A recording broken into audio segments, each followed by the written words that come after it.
Follow your bracket on your smartphone, tablet, or computer. Go to ESPN.com/bracket or download the app today. Wall, got it. The shot will count. It's good. It's good. It's good. Can you believe this? They're going dancing. Let the party begin. Gamecocks make one more swing to the bullpen as Tyler Johnson comes on to try and close things out here for South Carolina in the 9th inning. Jared Martin stays on to do the catching. And for Tyler Johnson, a freshman from Midlothian, Virginia, his 3rd appearance of the season. And Tyler Johnson, big righty, another guy with a good arm.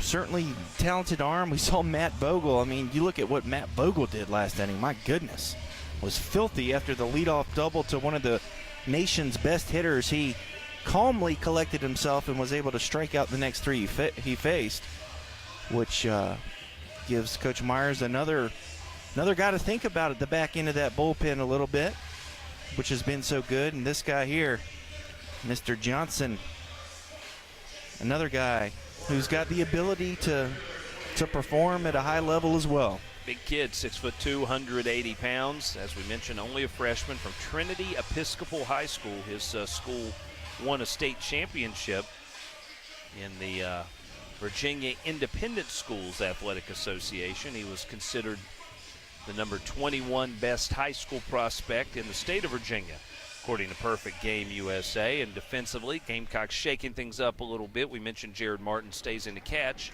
Marcus Mooney moves over to shortstop, and that means Matt Williams, who hit for Jordan Gore in the bottom of the 8th, will play second base. And Penn State leads off with Christian Helsel.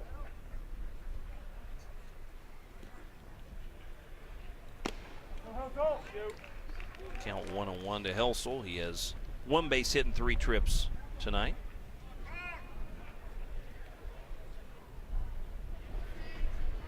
Good fastball running in on the hands of Helsel there for strike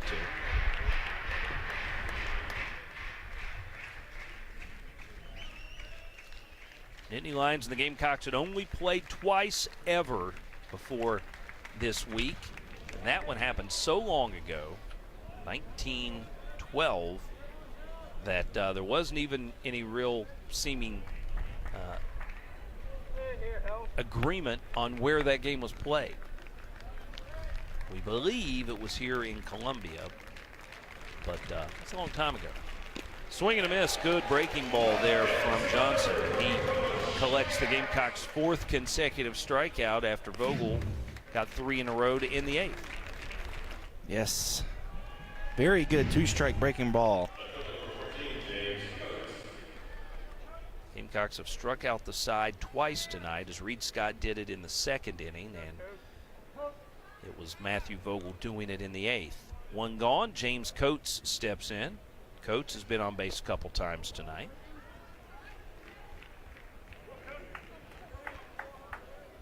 Penn State will spend the night in Columbia and then get up in the morning and hop on the bus and head to Virginia, making a stop over around Norfolk to visit with a good friend of Coach Cooper's, who happens to be a Navy SEAL. Opportunity for his players to talk with someone who is the leader of SEAL Team 6 Gold. Have lunch with him, and then they will head on into Lynchburg, where they open a weekend series on Friday at Liberty University. Have to tell the Nittany Lions to say hi to your old coach, Jim Toman, on your way up there. Oh, absolutely. Coach Toman, a man who came up with the term hitterish, to the best of my knowledge, and something that... Backdoor breaking ball. Did he go? No, and Jared Martin had already thrown it down to third. Jared Martin thought it was a strike. This much we are sure of. That is classic. You won't make friends with the umpire on that particular move too often, young man. So on the appeal, the word is no, and so the count is 2-2, and ball makes it back onto the mound after a loop around third. There's Ooh. strike three. See, Jared Martin knew it was happening. He just was a little early on pulling the trigger. And credit to Richie Talent back there behind the plate, too. You could get some umpires, like you said, and you're not going to make any friends. And that was just a great location and spot from Tyler Johnson. Got to love it. Jerry Myers wants to see one more reliever before we are done. So good work from Tyler Johnson, striking out both batters he faced and really mixing it up. We saw a great-looking breaking ball to get the first one that time, the fastball down and in. That was an impressive performance, albeit a brief one. And we will see Kanan Cropper. Yeah, another good arm right here. Kanan Cropper got some really good arm side run. Another guy who can, if he stays down in the zone and lets that fastball use the late life similar to Reed Scott, but with more velocity, this could be another guy as well. And I know folks probably hear you and I talking about this pitching staff, about all these guys, but it's not an exaggeration. This staff has so much depth and potential. Some of these guys haven't been in the fire yet, but in terms of the stuff they have, this is, boy, I've been here since 2007. I don't recall a staff that quite had this much going for it in terms of different options. And they need it, too. When you look at Vanderbilt and Florida, they're consistently running guys out there throwing 92, 97 miles an hour. South Carolina's got to compete with those guys, and certainly this has been the deepest group of arms that I've seen. And you're not going to have, a couple of them are going to run it up there in the mid-90s. Other than that, it's mostly mid to upper 80s, but nonetheless, they have good secondary stuff, and they really have a clue of what they're doing out there. Kanan Cropper is from Salisbury, Maryland, coming off of Tommy John surgery last year. This is his third appearance so far in his freshman season. He sat out last year with that medical red shirt. And Cropper worked against Charleston Southern and Miami of Ohio, got a third of an inning in each of those outings, and he'll at most get a third of an inning here as he runs that fastball up there at 90 miles an hour, misses upstairs to Nick Graham, who took over the catching duties in the seventh and came around to score a run after walking.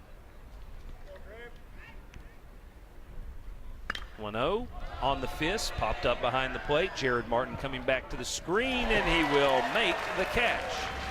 And that does it. South Carolina, been waiting for a day like this, Trey, getting the bats rolling as they put 15 hits together, get a couple of long balls, and score a season-high 13 runs. If you had to get a tune-up in kind of game to boost your confidence heading into SEC play, not a bad way to do it. Oh, Reed Scott, tremendous to start the game for South Carolina. Gene Cone, table setting for Mr. Schrock and Kyle Martin, who crushed the ball. Let's not forget about Alex Destino, who was 3 for 4 with 4 runs driven in, including a beautiful opposite field double to clear the bases. So South Carolina heads into SEC play with a record of 14-3 and feeling a little better about the offense. Pitching again tremendous tonight, as you mentioned. Reed Scott in the bullpen stacked it up pretty well.